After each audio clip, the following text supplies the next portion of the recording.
구약 성경의 출애굽기 8장 말씀입니다. 출애굽기 8장 24절부터 28절까지 말씀 보십니다.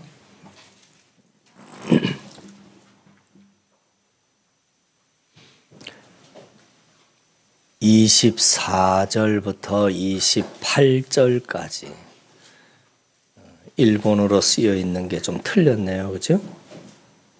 24절부터 28절. 이래시. 달라요.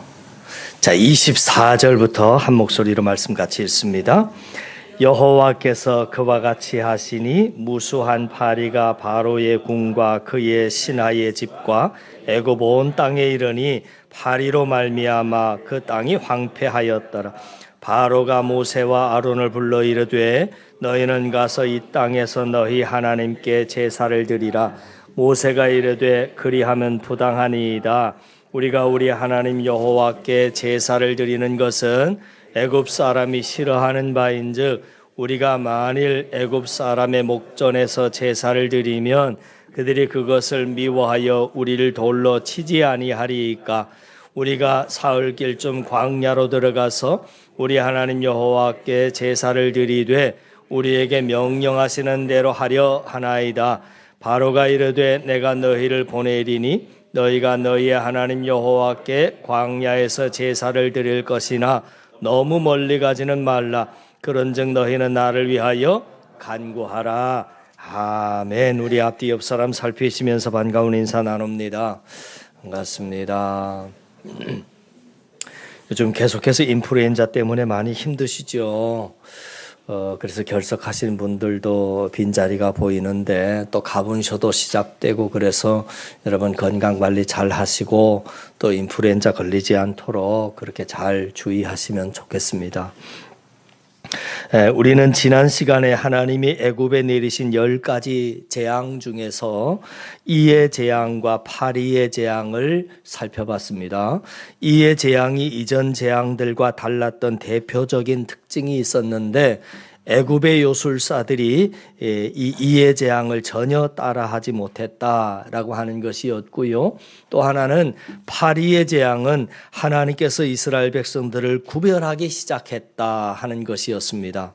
다시 말해서 파리의 재앙을 내리실 때 이스라엘 백성들이 있는 고센 땅은 피해를 입지 않도록 하나님이 특별히 구별을 하시고 보호해 주셨다 하는 것입니다. 우리는 이 파리의 재앙이라 그러면 솔직히 좀 상상이 좀 안 갑니다만은 우리가 파리의 재앙을 생각할 때 하나 기억해야 될 것은 오늘날 생활 속에서 경험하는 그런 파리가 아니라는 겁니다. 여러분, 오늘날 우리가 볼 수 있는 집에 날아다니는 그런 파리는 우리를 물지 않습니다. 그런데 애굽에 내린 파리의 재앙은 우리나라로 말하면 그냥 파리가 아니고요, 쇠파리입니다. 그 쇠파리는 소라든지 말이라든지 이런 동물에게 달라붙어서 피를 빨아먹는 그런 파리입니다. 그래서 일본어 성경에 보면 그냥 파리라 그렇게 나오지 않고 아부라고 하는 말로 번역이 되고 있습니다. 애굽에 내린 파리의 재앙은 그런 파리의 재앙이었다는 거지요.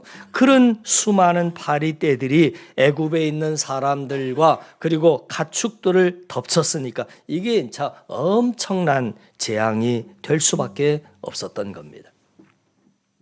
그렇게 상황이 심각해지자 바로 왕은 서둘러서 모세와 아론을 왕궁으로 불러들이고 타협안을 내놓습니다. 그것이 오늘 25절 말씀해 보시면 바로가 내놓은 타협안이 뭐냐면 너희가 원하는 제사는 드리되 애굽을 떠나지 말고 애굽에서 제사를 드리라 하는 것입니다. 바로 왕이 왜 타협안을 내놓았느냐면 이전에 이미 모세와 아론이 바로 왕을 처음 찾아가서 하나님의 뜻을 전했을 때 이스라엘 백성들이 광야로 사흘길쯤 가서 제사를 드리게 해달라 하는 요구를 했었기 때문입니다. 그래서 바로 왕이 이런 타협안을 내놓은 것입니다. 너희 요구대로를 다 들어줄 수는 없고 서로 50보 양보해서 너희들이 제사는 드리지만 광야로 나가지 말고 그냥 애굽에서 드리라 하는 것입니다. 사단 마귀는 여러분 오늘날도 똑같은 이 방법으로 이 바로 왕처럼 우리를 유혹한다는 겁니다. 여러분, 예배는 드리라는 겁니다. 그러나 세상은 떠나지 말라는 겁니다. 세상을 떠나지 말라고 하는 것은 예수님을 믿기 전에 붙들었던 나에게 영적으로 좋지 않은 영향력을 가져다 주는 세상의 일들과 세상의 친구들과 세상의 취미들과 세상의 미신들과 그리고 세상의 쾌락들을 말하는 겁니다.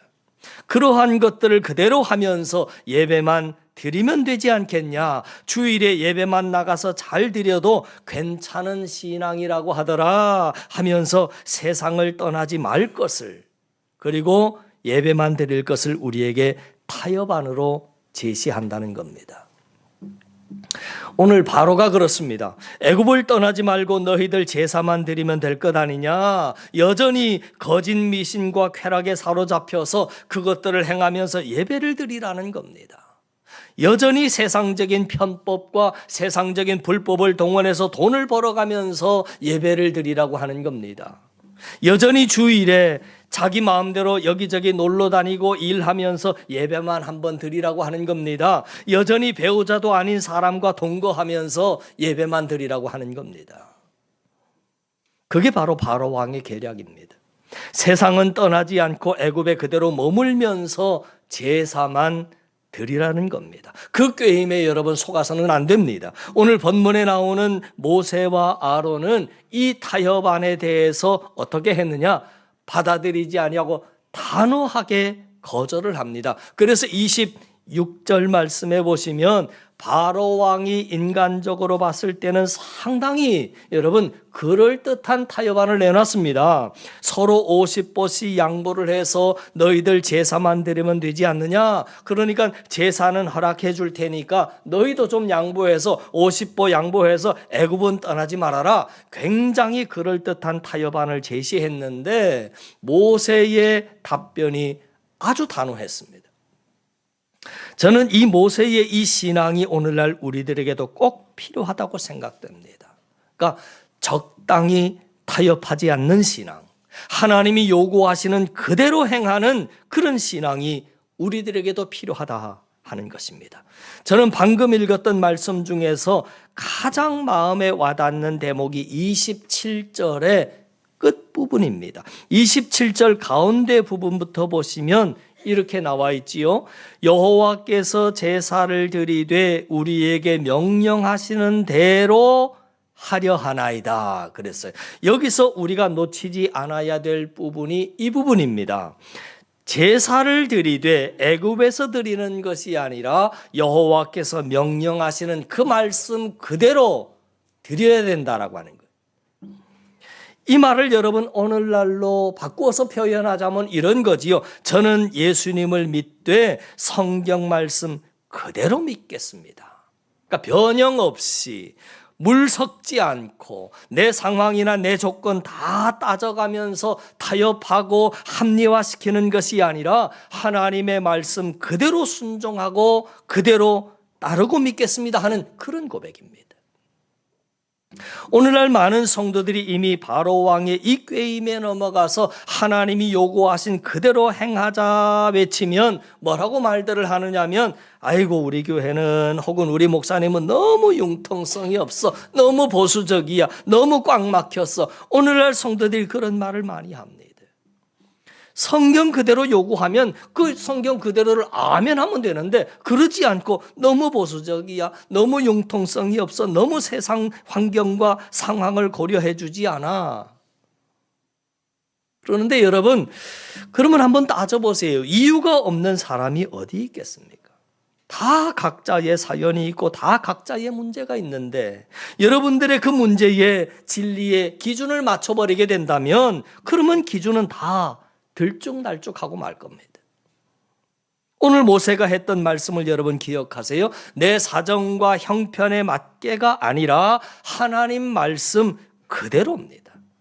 그러니까 바라기는 한 교회를 이끄는 저를 비롯해서 우리 모든 성도님들이 오늘 본문에 나오는 모세와 아론처럼 바로 왕의 달콤한 타협안을 믿음으로 단호하게 물리치고 오직 하나님의 뜻대로만 신앙생활 해나가는 저와 여러분 우리 모두가 다 되실 수 있기를 주님의 이름으로 간절히 축원을 드립니다. 모세가 바로 왕의 타협안을 단호하게 거절하는 장면을 보면 여러분 분명한 이유를 말하면서 거절을 하게 됩니다. 대략 말하는 게 아니고 분명한 이유를 말합니다. 그 어떤 분명한 이유를 대면서 거절하는지 한번 살펴보시지요. 먼저는 26절 말씀이에요. 첫 번째 이유를 26절에서 분명한 이유를 대고 있는데 26절에 모세가 이르되 그렇게 시작했습니다. 같이 시작. 모세가 이르되 그리함은 부당하니이다. 우리가 우리 하나님께 제사를 드리는 것은 애굽 사람이 싫어하는 바인즉 우리가 만일 애굽 사람의 목전에서 제사를 드리면 그들이 그것을 미워하여 우리를 돌로 치지 아니하리까 이렇게 말합니다. 모세가 그리하는 것은 부당합니다. 그리한다는 게 뭡니까? 애굽에서 제사를 드리는 것은 부당합니다. 그래 놓고는 이유를 말하는 겁니다. 이게 무슨 말이냐면 모세가 바로 왕한테 당신은 우리가 드리려고 하는 제사가 무엇인지를 잘 알지도 못하고 그리고 우리에게 애굽에 남아서 제사를 드리라고 하는데 우리가 드리는 제사는 애굽 사람들이 매우 싫어하는 겁니다. 그랬어요. 자, 그러면 왜 애굽 사람들이 이스라엘 백성들의 제사를 싫어하는가에 대한 이유도 또 말하고 있습니다. 뭐라고 말했느냐면 제사는 그들이 신으로 섬기고 있는 짐승들을 죽여야 되는 것 제사잖아요. 구약의 제사는 그랬잖아요. 애굽 사람들은 짐승들을 신으로 섬겼습니다. 그러니까 소도 신으로 섬기고 그런데 제사는 뭐냐면 그 소를 죽여서 각을 떠서 하나님 앞에 바쳐야 합니다. 그러니까 애굽 사람들이 보면 이게 난리가 날 일이지요. 그래서 애굽에서 제사를 드리면 틀림없이 그 모습을 본 애굽 사람들이 돌을 들어서 치게 될 텐데 그래서 우리는 애굽을 떠날 수밖에 없습니다 하는 첫 번째 이유를 그렇게 밝히고 있는 것이고요. 두 번째 이유를 보시죠. 27절에 두 번째 이유가 이렇게 밝혀지고 있습니다. 우리가 시작. 우리가 사흘길쯤 광야로 들어가서 우리 하나님 여호와께 제사를 드리되 우리에게 명령하시는 대로 하려 하나이다 이렇게 나옵니다. 그러니까 두 번째 이유는 하나님이 우리에게 그렇게 명령하지 않으셨다는 겁니다. 그렇게 명령하셨다는 얘기는 애굽에서 제사 드려도 돼 그러지 않으셨다는 겁니다. 우리는 하나님의 명령대로 해야 되기 때문에 당신의 타협안을 받아들일 수 없다는 겁니다. 그런데 이 하나님의 명령을 보면서 주목해서 봐야 될 것은 애굽에서 사흘길쯤 떨어진 광야로 나가서 하나님께 제사를 드리라 하셨습니다. 그러니까 다시 말해서 제사라고 하는 것은 그 행위도 중요하지만 하나님이 원하시는 분명한 장소에서 해야 된다라고 하는 겁니다. 자, 그렇다면 하나님이 원하시는 제사의 장소가 어디냐면 오늘 본문에 보면 표현 그대로 하자면 애굽은 세상을 의미합니다. 세상과 사흘길쯤 떨어진 광야에서 드려야 된다. 그렇게 나와 있습니다. 그러니까 이 말의 의미를 여러분 영적으로 풀자면 이런 겁니다. 세상과 사흘길쯤 떨어진 광야라고 하는 것은 세상의 방해를 전혀 받지 않는 그곳에 가서 오직 하나님만 바라볼 수 있는 그곳에 가서 제사를 드려야 된다는 말입니다. 이것이 사흘길쯤 떨어진 곳의 영적인 의미입니다.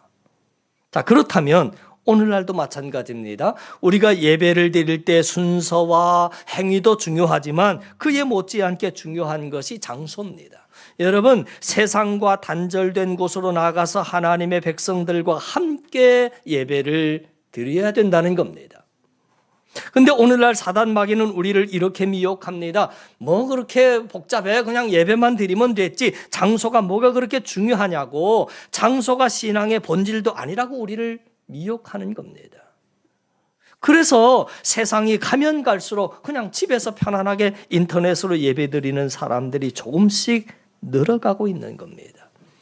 예배를 일주일에 한 번은 드리기는 해야 되는데 자신의 마음에 꼭 맞는 교회를 찾는 것도 쉽지가 않고 요즘처럼 날씨도 춥고 피곤하면 인터넷으로 예배 실황 동영상 틀어놓고 집에서 혼자 예배 드리는 겁니다. 여러분 사실 저는 그렇게 해서 신앙이 성장한 사람 아직까지 찾아보지 못했습니다. 대부분 그렇게 신앙생활을 하는 사람은 아마 둘 중에 하나입니다. 그 하나는 그 한계를 느끼고 다시 예배당으로 나오든지 아니면 그렇게 하다가 결국에는 그것조차도 하지 않고 아예 말씀과 멀어져 버리든지. 예배는 세상과 단절된 그리고 믿음의 사람들이 있는 예배당으로 나와서 드리는 것이 정상입니다. 그 말씀을 하고 있는 거예요, 오늘. 여러분, 예수님이 새벽에 기도하실 때 집에서 기도하지 않으셨잖아요. 마가복음 1장에 보니까 새벽 아직도 밝기 전에 한적한 곳을 찾아 나가셨다 그랬습니다. 예수님 정도 기도에 훈련이 되고 영성이 있는 분이시면 저는 그냥 이불 뒤집어 쓰고 이불 속에서도 기도할 수 있을 것 같습니다. 근데 예수님도 집에서 기도하지 않으시고 한적한 한 곳에 가서 그렇게 나와 있어요. 그곳이 어디냐면 세상과 단절된 세상의 방해가 전혀 없는 곳에 가서 예수님도 기도하셨다는 겁니다. 그래서 우리는 예배는 물론이고 기도 역시도 할 수만 있다면 세상과 단절된 곳 그리고 하나님께만 집중할 수 있는 예배당에 나와서 하는 것이 좋은 겁니다. 바라기는 항상 여러분들의 삶 가운데 세상과 사흘길 좀 떨어진 예배의 장소, 예배의 시간을 항상 두셔서 그곳에 가서 하나님께 예배드리기를 힘쓰는 이 시대의 참된 예배자들이 다 되실 수 있기를 주님의 이름으로 간절히 축원을 드립니다. 그 다음에 모세가 바로 왕 앞에서 애굽을 떠나야 한다 하는 분명한 이유를 명확하게 밝혔을 때 바로 왕이 또 다른 타협안을 제시합니다. 아까 타협안을 제시했어요. 뭐였느냐면 예배는 드려라. 50보 내가 양보한다. 근데 장소가 어디냐면 그냥 애굽에서 드려라. 그랬었는데 이제 타협안이 바뀌었습니다. 두 번째 타협안이 어디 나오냐면 28절이에요. 28절 보시죠. 바로가 시작. 바로가 이르되 내가 너희를 보내리니 너희가 너희의 하나님 여호와께 광야에서 제사를 드릴 것이나 너무 멀리 가지는 말라. 그런즉 너희는 나를 위하여 간구하라. 그러니까 두 번째 타협안의 핵심 내용은 뭐냐면 좋다 그러면 허락은 해주겠다 하는 겁니다. 애굽을 떠나는 것을 허락은 해주는데 단 하나의 조건이 있다는 겁니다. 떠나기는 떠나되 너무 멀리 가지 말아라. 그겁니다. 너무 멀리 가지 말아라. 이 말이 뭐냐면 여러분 오늘날 우리의 마음에 와닿게 현실에 맞게 이 말을 바꾸자면 이런 겁니다.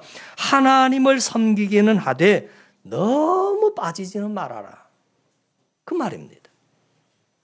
너무 멀리 가지 말라고 하는 말이 하나님을 믿기는 믿되 너무 빠지지 말라는 겁니다. 예수님을 믿되 너무 지나치게 믿지 말라는 겁니다. 그냥 좀 적당하게 과하지 않게 믿으라는 겁니다. 이 꾀임에 많은 성도들이 지금까지 넘어갔고 지금도 넘어가고 있습니다. 그러나 그렇지 않습니다. 여러분 성경에 나오는 인물들 중에 하나님의 놀라운 능력과 은혜를 경험했던 사람들의 공통점이 뭐냐면 전부 정말 넘치게 하나님을 믿었다는 겁니다. 우리가 세상적인 기준으로 봤을 때 성경에 나오는 인물들 중에 제일 부러움의 대상으로 보는 사람 한 사람을 꼽으라고 한다면 그건 솔로몬일 겁니다. 왜냐하면 우리가 기대하는 세상의 복을 솔로몬보다 더 많이 복을 받은 사람은 없기 때문입니다. 인류 역사상 솔로몬보다 더 많은 지혜와 명철과 부와 명예와 그리고 권력을 누린 사람은 없을 것이다가 아니라 아예 없습니다. 하나님께서 솔로몬에게 그 놀라운 엄청난 복을 언제 주셨느냐면 1000번제를 드린 직후에 주셨다. 이걸 우리는 여러분 마음에 새겨야 하는 겁니다. 솔로몬이 1000번제를 드린 후에 그날 밤 꿈에 하나님께서 나타나셔서 솔로몬에게 소원을 물으셨습니다. 그때 솔로몬이 하나님이 맡기신 백성들을 잘 재판할 수 있는 지혜를 구했고, 그래서 하나님께서 역사에 전무후무한 지혜와 더불어 구하지도 않았던 부귀와 영광까지도 함께 주셨잖아요. 우리는 여러분 이 사건 하나만 놓고 보더라도 뭘 발견할 수 있느냐면, 넘치게 하나님을 믿고 섬기는 것이 결코 손해가 아니구나라고 하는 겁니다.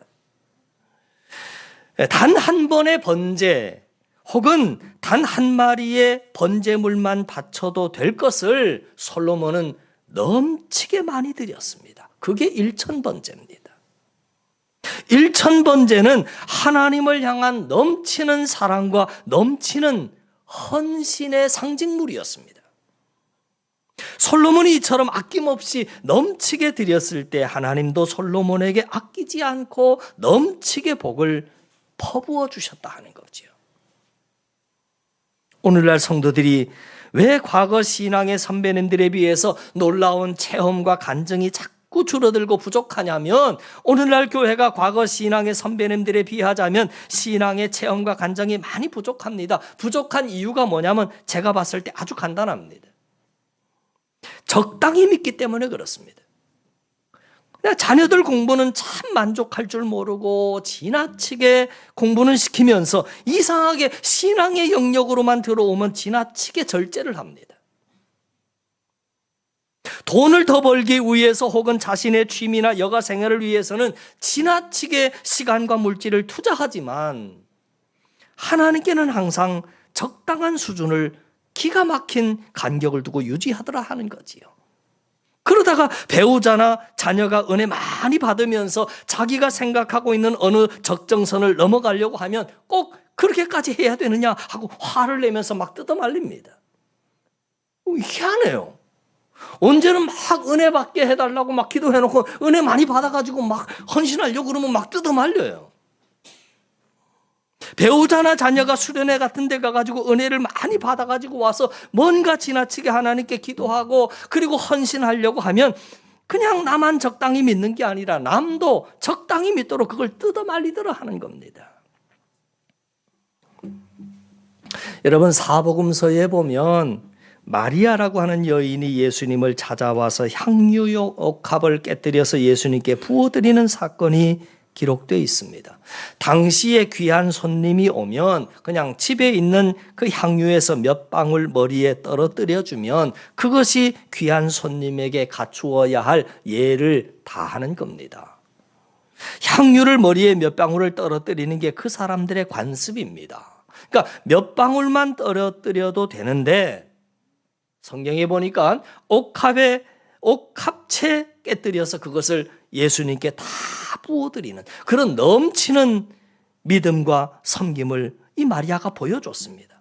그때 그 모습을 지켜보고 있던 가룟 유다가 뭐라고 하느냐면 뭐 그렇게까지 할 필요가 있겠느냐, 차라리 그것을 가난한 자들에게 구제비로 주면 훨씬 좋았을 것이다, 그렇게 말하는 겁니다. 한 여인이 지나치게 예수님을 섬기고 있는 그 장면에서 가룟 유다가 끼어들어 하는 말이 그거 과하다 하는 겁니다.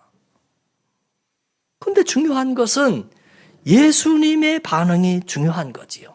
여러분, 그 넘치는 헌신을 보면서 예수님은 너무너무 기뻐하셨다는 겁니다.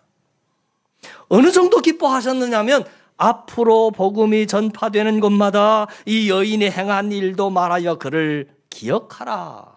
그래서 이 복음을 듣고 예수님을 믿는 하나님의 자녀들도 이 여인처럼 하나님을 섬길 때 넘치는 믿음으로, 넘치는 헌신으로, 넘치는 사랑으로 나아가도록 그렇게 가르치라 말씀을 하신 겁니다.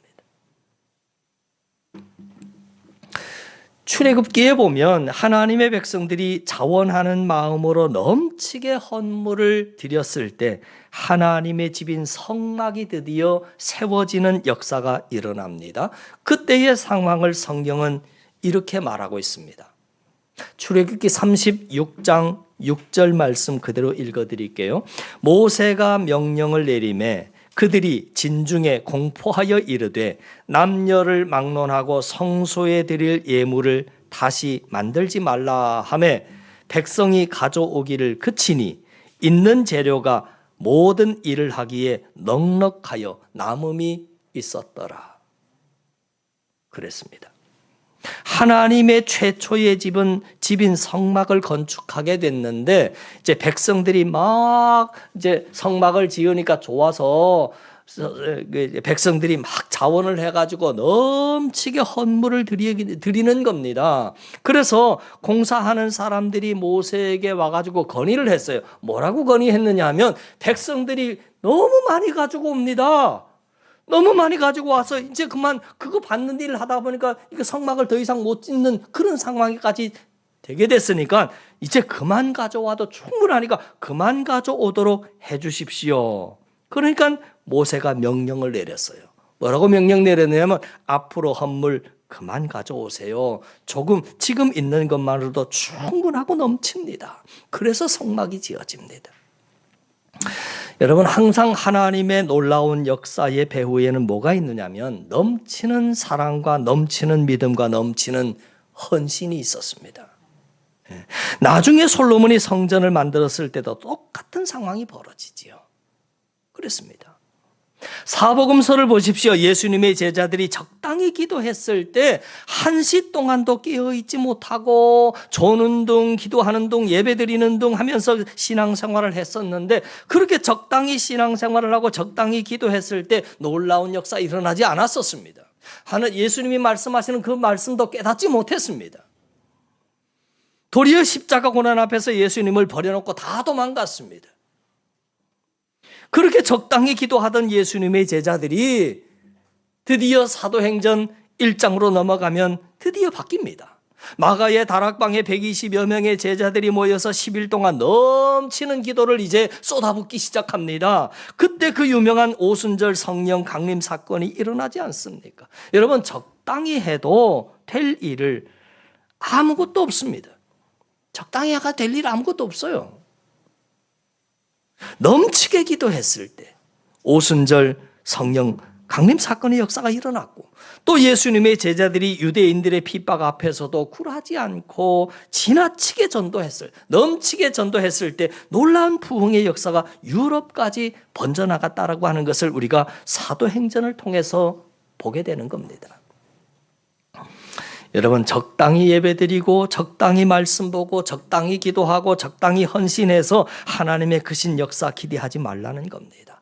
여러분 성경의 원칙은 뿌리고 심는 대로 거두는 것이 성경의 원칙이다라고 하는 거지요. 그렇다면 이제 우리 신앙도 한번 되돌아봤으면 좋겠습니다. 내가 적당하게 믿었는지 아니면 넘치게 믿었는지. 만일 여러분 넘치게 믿었다면 멈추지 마세요. 여러분 물의 온도는 90도 되니까 이제 끓었다 그러고 포기하고 그만 내려놓고 그러지 마시라는 겁니다. 90도일 때 만족해버리면 안 된다는 겁니다. 끓는 점은 100도가 되어야 되는 겁니다. 100도까지 가야 그때 진정한 변화가 일어납니다. 물이 끓기 시작하고 액체가 기체로 변해서 증발하는 놀라운 변화는 100도에 다다라서야 나타나는 겁니다. 반대로 여러분 내가 적당히 믿었다면 반드시 변화를 주셔야 합니다. 더 많이 예배드리고 더 많이 이 말씀을 배우면서 기도하셔야 합니다. 더 많이 순종하시게 되고 더 많이 인내하시고 더 많이 헌신하셔야 합니다. 그래야 새해가 진짜 뭔가가 달라지는 새해가 되는 겁니다. 여러분 해만 바뀐다고 우리 인생이 자동적으로 새로워지지 않습니다. 달력만 바뀐다고 하나님의 넘치는 복이 갑자기 삶에 임하는 게 아닙니다. 우리 믿음이 달라져야 되는 겁니다. 자, 바라기는 바로 왕의 꾀임에 넘어가서 적당히 믿지 마시고 성경에 나오는 수많은 신앙의 선배님들처럼 넘치게 믿고 넘치게 기도하고 넘치게 헌신하고 넘치게 순종하셔서 놀라운 역사와 축복의 주인공으로 살아가는 2019년 새해의 믿음의 사람들 다 되실 수 있기를 주님의 이름으로 간절히 축원을 드립니다. 기도드리겠습니다. 하나님